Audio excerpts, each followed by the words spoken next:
জান্নাতীরা যখন জান্নাতে ঢুকবে, আল্লাহ তাআলা প্রশ্ন করবেন, ও জান্নাতীরা, এই কোরআনে যত নাজ নেয়ামতের বর্ণনা দিয়েছিলাম তার সবগুলো কি তোমরা পাই টু পাই বুঝে পেয়েছো?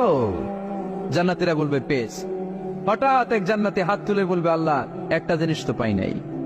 সবাই বলে পাইছি, তুমি পাও নাই, কি পাও নাই? কয় আমনেরই তো পাই নাই। সুবহানাল্লাহ পড়বেন না? আপনাকেই তো পাই নাই। সব দেখলাম, সব খাইলাম, সব দেখলাম, কিন্তু আপনারা তো দেখলাম না।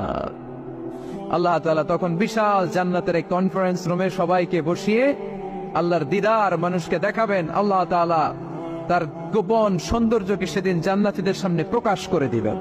আল্লাহর হাবিব বসবেন ওই কনফারেন্স রুমে সবার সামনে। আল্লাহর হাবিবের পেছনে বসবে অন্যান্য নবীরা, তারপরে শুহাদা, সালেহিন, আউলিয়া সবাই বসবে। ওই জান্নাতের কনফারেন্স রুমে আমরাও যেন বসার জায়গায় পাই, আল্লাহ তুমি তৌফিক দিয়ে দিও। আল্লাহ তাআলা অনেকগুলো নূরের পর্দার পেছন থেকে নূরের ঝলকানি মারবে। ওই ঝলকানি এক মুহূর্তের জন্য দিবেন। এক মুহূর্ত, কয় মুহূর্ত?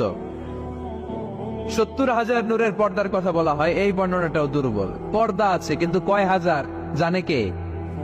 আল্লাহ। ওই পর্দা সরিয়ে আল্লাহ তাআলা সৌন্দর্যের বা নূরের ঝলকানির এক আলোকচ্ছটা জান্নাতীদের সামনে তুলে ধরবেন এক মুহূর্তের জন্য। কয় মুহূর্ত?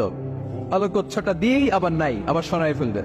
ওই এক মুহূর্ত দেখে জান্নাতীরা পাগল হয়ে যাবে, অপলক নেত্রে তাকিয়ে থাকবে। এইভাবে চোখের পলক ফেলবে না, চোখ মেলে তাকিয়ে আছে। কিন্তু সামনে কিন্তু আল্লাহর নূর আর নাই, কারণ ওইটা আসছিল কয় মুহূর্তের জন্য? এক মুহূর্ত পরে নাই। কিন্তু কি যে দেখলাম, কত 70 কোটি কোটি বছর এরকম অপলক নেত্রে জান্নাতীরা তাকিয়ে থাকবে। ইন্নাল্লাহা জামিলুন ইউহিব্বুল